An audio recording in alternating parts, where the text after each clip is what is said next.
Please fasten your seatbelts, put your tray in the upright position. It says we're live. Check your pulse. I feel alive. Welcome, everyone, to Creative on Purpose Live. To learn more about Creative on Purpose, visit creativeonpurpose.com and get going with the difference only you can make. Ready? Let's see. If you're ready to start living your legacy, visit creativeonpurpose.com and join us in the Creative Difference Maker Challenge. Now, remember, this broadcast is also an iTunes podcast. You can check it out, leave a 5-star review. 30 seconds of your generosity helps spread the goodness delivered by my guests. Let's get to today's show. Welcome to Creative on Purpose Live. These conversations are about flying higher and the difference only you can make. Endeavor better. It's time to be creative on purpose. Are you ready? Let's go. I'm your host, Scott Perry, author of Onward and Difference Maker Coach at Akimbo Workshops and Creative on Purpose. Don't die with a difference only you can make still inside. Visit creativeonpurpose.com to learn how to start living your legacy today. This season, we're drawing insight and inspiration from guests who are successfully embracing uncertainty, navigating adversity, and making things better, doing work that matters. Let's meet today's guest. Wayne, welcome to the broadcast. Please tell our viewers who you are, what you're up to these days, and where we can connect to learn more. Scott, thank you very much for having me. I really appreciate this opportunity. I'm Wayne Applewhite, and as a matter of fact, Jennifer Milius and myself, a friend and co-author, we have just written a book. It's just published on the 16th of this month. You know it's a verb, right? And basically, I am an ex-military guy. I'm an ex-college professor. I'm an ex a lot of things, and and writing is what we do now. I also had a podcast, so I'm an ex-podcast host, and I gave all of that up to do. You know, it's a verb, right? You can reach me at mindsyncing.com, and I will leave it at that. Fantastic. Well, we had Jen on the show a little bit ago, maybe just at the beginning of the year, I believe. And just for the viewers that might not have caught that broadcast, can you tell us a little bit about what the book is for, who the book is for, and the transformation that's on offer through the book? Yes. The book is based on leadership, and I taught leadership for 15 years for Boston University at their Metropolitan campus. And we have put together a book. As a matter of fact, if someone would go to Amazon.com and find our book, there is a review there by a gentleman by the name of Daryl, and he in a nutshell says exactly what this book is. But I'll tell you a little bit. It's about leadership. As I said, I taught leadership for 14 years, and I was tired of looking at all those textbooks that have all this stuff in there about on the fringes of leadership. We wrote a book that's very simple. It has simple concepts. It's got anecdotal stories, experiences that we've witnessed or experienced ourselves, and it makes leadership easy. It's for individuals who are just starting out in their leadership career, and it helps them to have self-efficacy in the leadership position. It also is for individuals who are in leadership positions now and find themselves struggling because they maybe didn't have that mentorship that a lot of people get as to how to be a good leader. And so this book will help them navigate that leadership journey, if you will. And it makes it easy and simple. It's fast read. It's not a textbook. We love it. Yeah, fantastic. One of the things I love to do when leadership is it's one of those terms, we use it all the time. And I'm just always curious about like defining terms and kind of getting to first principles. So how are you defining leadership in the book? And you mentioned the idea of, being a good leader. So what is leadership, and what differentiates a good leader from a bad leader? Okay. First question you said was, how do we define leadership? We have defined leadership, and actually that's chapter 30.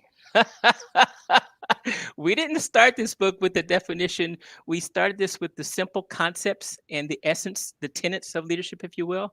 And we opted to put the definition in the back because, Scott, I'm sure you have, just like myself and everyone else and your listeners today, we have all looked up leadership at some point in time in the dictionary. And I don't care which one you go to, it says, leadership, to lead. Well, what does that mean? We- and so we put that in here. And it's a verb, right? We're talking about lead because lead is the verb, not leadership itself, but lead is the verb. And so the definition is written. I'm not sure if you can see it or not, but the background of the book has all of these words. It's listen, think, respect, act, do, decide, um, defend, influence, motivate, punish, congratulate, promote. It's all of those things. So I will leave it to individuals to read the book to find out what we say leadership is, but it's all of that, and it's difficult. What separates a good leader from a bad leader? On my site, themindsinking.com, I have a discussion on our Facebook group.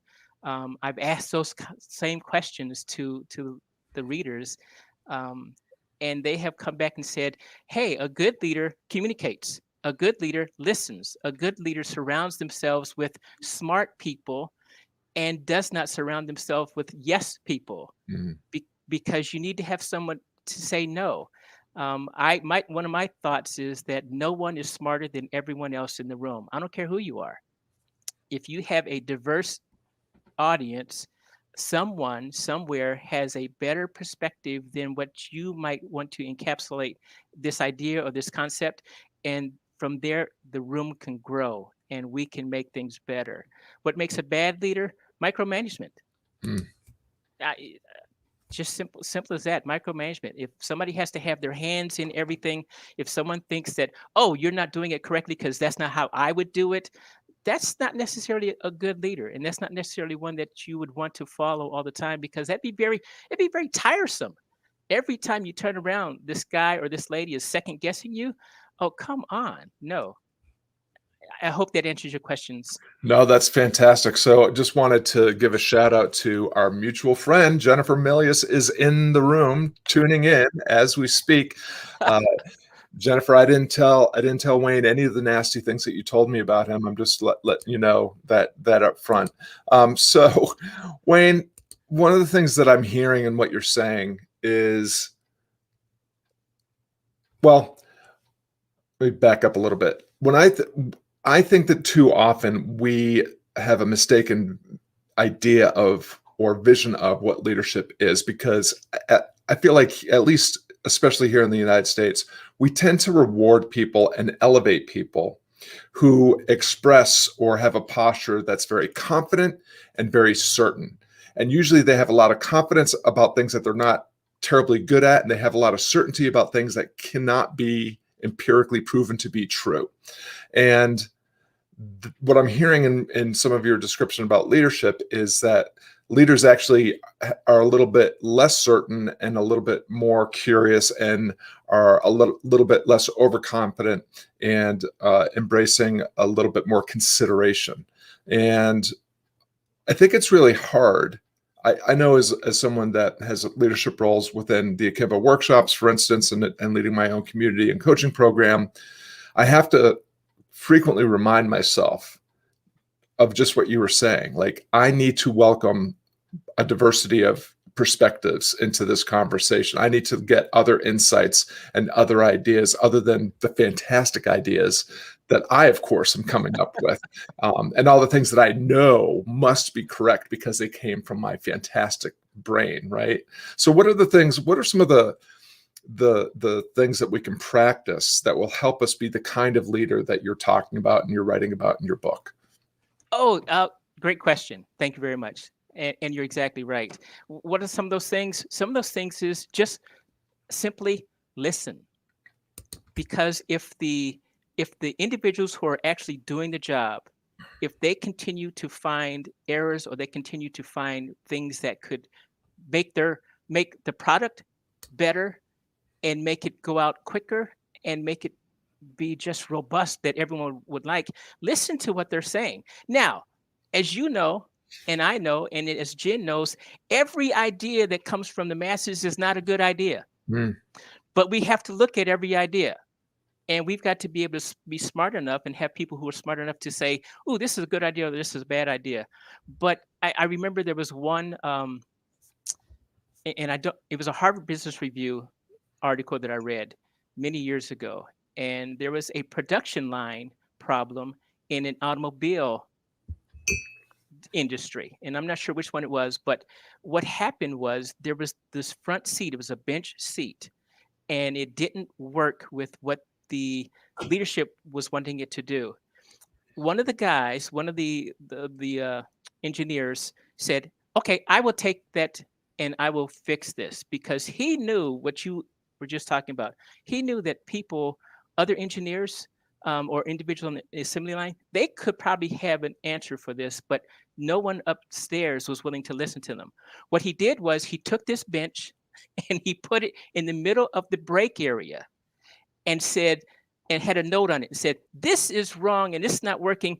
Fix it." And he left. And I think it was about a week later, if I remember the article correctly, about a week or 10 days later, he went back and looked, and there was another sticky note on it that said "fixed." And what they did is he brought it in, they put it in through his paces, and it absolutely was perfect, exactly what they wanted to do. And the upper elements said, "Oh, wow, this is great. How did you do that?" And he said, "The same. I did that the way that I told you we should have done it. I took it to the floor and I asked the people who touch it every day, and they did this, and it was it was brilliant." I think that's the way that you empower individuals. You help them understand that they bring value to the table. And as Jen likes to say, I'm not sure if she's still here, as Jen likes to say, leadership is actually going from the technical side to the people side. Mm, Because if you don't have the people behind it, it's not going to happen. Period. yeah, I love that. Well, and I love the answer that you gave around listening, and what I think we as human beings in general, but leaders in particular, conflate listening with hearing, right? And so, I mean, listening is actually seeing, hearing, understanding the perspective that is being delivered to you, or the situation or circumstances that are being relayed to you, not just taking in the information and patiently waiting for your chance to deliver your point of view or to give your advice. And so the best listeners that I know almost never respond with advice or answers when they're in conversation. They always respond with better questions. And the other thing that I'm hearing in your response is the importance of the benefit of the doubt, like to extend it, like you were saying, or paraphrasing Jen. Leadership is not so much. It's not something that you do just because you have a position or authority. It's a decision to help others get from where they are to where they want to be. And it begins by giving yourself and the other people in the conversation the benefit of the doubt that we all have a perspective, a point of view based on experience and personal beliefs. And we have to start there before we can take them where we think they want to go or where they say that they want to go. Absolutely. And I like what you just said. Um, a lot of leaders don't realize this. And I'm not using leaders just in the CEO suite kind of thing, or the C suite. I'm talking about leaders across the total spectrum of any company, any organization. What a lot of leaders, young leaders particularly, don't realize is that they have to earn the respect from their followers before the followers will really attach themselves and attempt to make this leader better. It's a two-way street. Mm, The leader must give respect, and the followers must be respected.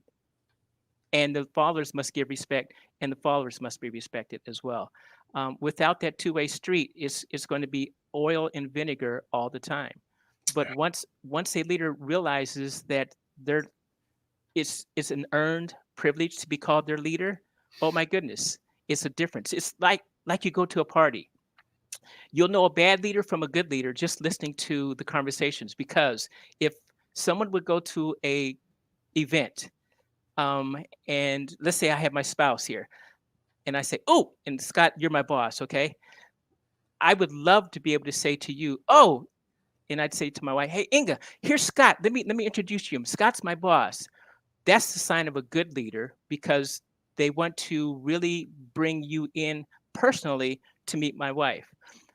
A leader that I don't really care about, I'll walk up to you and go, "Oh, hey, Inga, this is my boss. Boss, this is my wife, Inga," and then we'll go to the table and get a drink. But don't want to throw the name out there. Don't want to do that. And just very subtle things like that. There's always some kind of hint as to if you're liked or respected or not. And if they duck you for the whole for the whole event, you can pretty well bet that there's not a two-way street of respect there. But respect is the big key there. It, Yeah, it has to be. I think that's really, really well said and a really important point. One of my bosses, Seth Godin, distinguishes between leadership and management. And you talked about bad leadership being people that are micromanagers. And the other thing that I'm hearing in what you're saying too is, leadership is not just a two-way street between two individuals.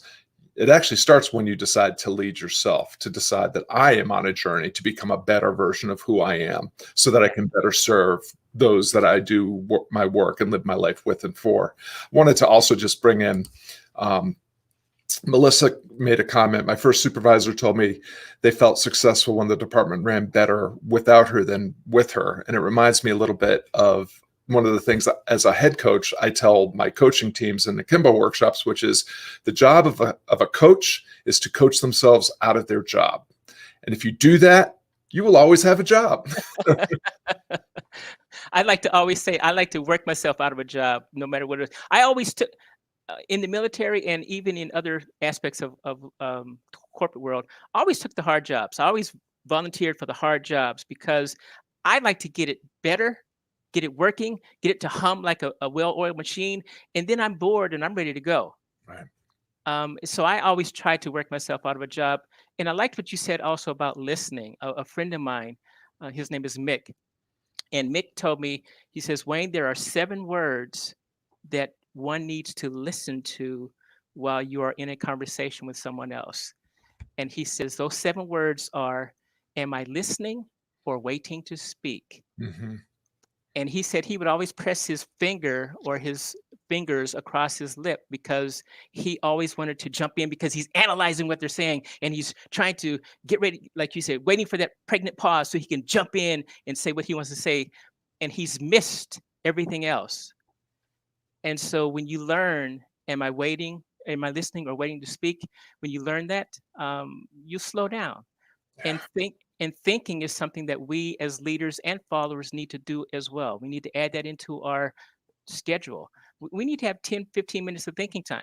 If you go from meeting to meeting to meeting to meeting to a conference, you haven't had time to think. You've just had time to react. We need to think about not only what we're listening to, we need to think about what we're doing. Where are we going? How are we getting there? Yeah, well, and you're pointing to another really important thing. So there's the integrity in leadership around being respectful, being an active listener, and having the right motivations and intent in serving the people that you're leading. But then, well, I just lost my train of thought. But then there's doing it on purpose, with purpose, for a purpose, with and for the people that you're with.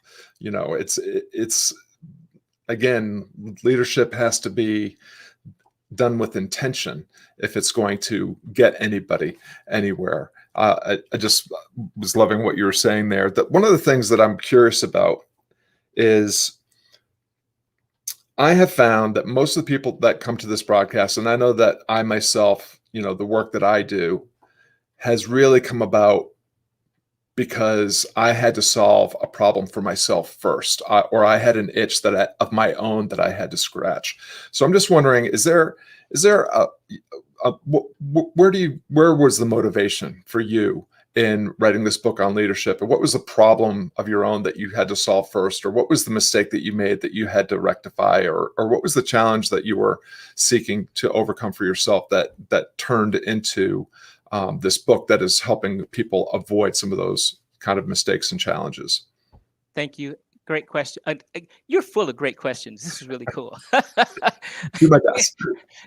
Jen had a podcast for a little bit more than a year and a half. I had a podcast for a year and a half.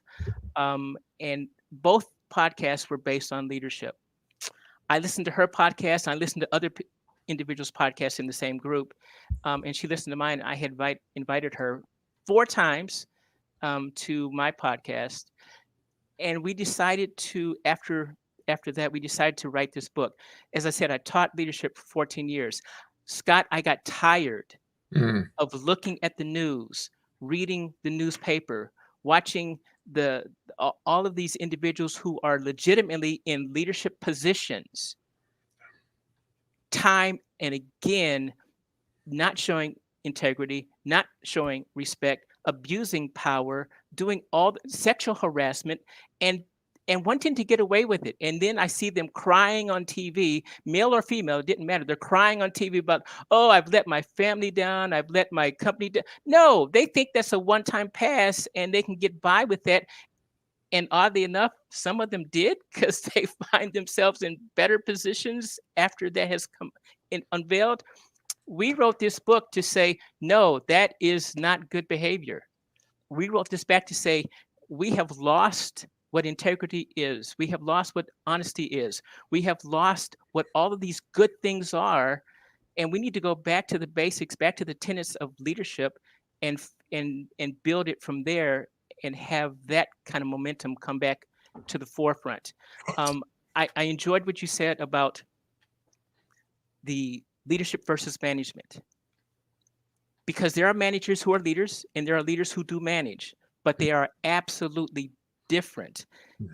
Again, I picked up many books for a leadership class, and it was Principles of Management. No, this is the wrong book. I want to throw it away. We need a leadership book. I've looked at other groups, other curriculums, and I'm looking for that intro to leadership. I see intro to supervision. I see intro to management. I see intro to this, intro to leadership styles, but I don't see intro to leadership. It's like there's no starting point. Yes, there is. There's a starting point, and it's right here. And it goes back to honesty. It goes back to integrity. And yes, we say you have to discipline people. You have to punish people. You've got to fire people. You've got to hire people. But you've got to do it all above board. You've got to do it all with integrity, kindness, and deliberateness at heart. You've got to do those things. You've got to hold people accountable. You've got to be responsible for yourself and accountable to yourself. I like what you said about knowing yourself first. Our first chapter talks about valuing you. You have to know who you are first before you can do anything else. If I can't look in the mirror and be proud of who looks back at me, I shouldn't be in that job. Yeah. I'm going to get off my soapbox now. Oh, no, that was fantastic. No, I love a good rant. I love a good rant. That last point that you made, I think, is just, I want to stick a pin and amplify and highlight that, because Simon Sinek has made millions on this idea of starting with why. And I think purpose is really important, and we should strive to cultivate and develop purpose in our lives.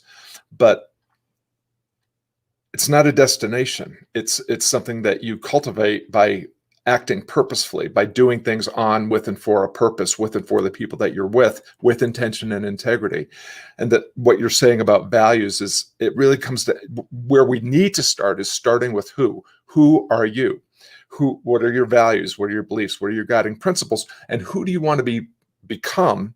And they better be pretty well aligned from the get-go, because in order for you to become a better version of your current you, you have to start with knowing who you are and being on a journey that's going to involve a lot of courageous and honest conversations with yourself and with other people to get there. We're running out of time here, but I wrote a note to myself earlier that I really would love to get your perspective on. At Creative on Purpose, we talk a lot about what it means to be a difference maker. Our whole community, the coaching program, is all about helping people not die with the difference only they can make still inside, and flying higher and the difference only they can make, work done with and for others that makes things better. And one of our principles is that to become a better difference maker, you need to become a better decision maker. And I think that's really one of the things that's at the heart of leadership is leaders make decisions. That doesn't mean leaders always make perfect decisions or the absolute only right decision, because there's rarely just one right decision. So I'm just curious about your perspective on decision making in terms of leadership. Have you read our book? Because you are touching you are touching many of the chapters that are in this book. We have a I created a model. In 1996, I created a model called the SIP cube model, SIP to the third power. And that's a different story for a different time, but you're exactly right. Decision making is of the utmost importance. A lot of times leaders unknowingly or unintentionally hold a organization or a company hostage because they're waiting for a decision. Decisions have to be timely. They've got to be respectful of everyone else's time, of everyone else's input. Um, there's the book we all know, Don't Sweat the Small Stuff, because it's all small stuff. I think that title is not necessarily correct, because the small stuff gets you in trouble. And if you don't respect the small stuff, that can really come back and bite you if you don't watch it. Making decisions is just like that. If somebody is waiting on a decision, they can shut down their whole process of what they're doing because they're just telling me, I don't know what to do because we've asked the boss this question and we don't have an answer. So we're just spinning our wheels here waiting for a decision to come down. Decisions are huge, and decisions should be, one, as you said, as correct as you can. How do you get that? Through input, through information, through analysis, through looking and seeing what's out there, getting feedback to find out, all right, can we make it better, faster, smarter? Don't know the answer to that. But it's got to be a good decision. It has to be timely. It has to be doable. The decision can't be something that's off. Oh yeah, we can do this, but we need a whole nother plant to do that. Well, no, that's not going to help this group right now. We can't build a $15 million plant to answer this question. They're waiting for something way down here in the weeds for you to make the decision on, so they can move forward, because their customer is looking for this product or this piece right now. They don't want it 7 years from now. They want it today. You got to make a decision. First, you have to decide, am I in the right business? Am I the right person to be here? Do I have the right team with me? If I don't, what do I need to do to get there? And that goes into my SIP cubed model, but you've got to ask the what. And I'll give you a hint on the SIP cubed. The SI is for strategic intent. What is it that we want to do? Are we building a rocket ship? Are we building burgers? Or are we building a car? The first P, and I'll stop here, the first P is the why, is the purpose. Why do we want to do that? Is there a void in the marketplace that people want it and it's not there? Or is it something else? But you got to figure out what that why is, and then you go forward, as you said, on that journey to get that done. Yeah. But you got to make those decisions. You got to figure out what, why, when, and how much. And how much always gets us bogged down. But you know what? There's smart people out there. There are different ways to skin a cat. And if we just listen to them, make good decisions, make good judgments, give them the room to grow, they'll get there. Yeah. One last thing on that. My son decided for me, and this is in the book, teaching him to ride a bike. I didn't want to let go of that seat because he would fall. And at one point in time, he said, Dad, let go. I got this.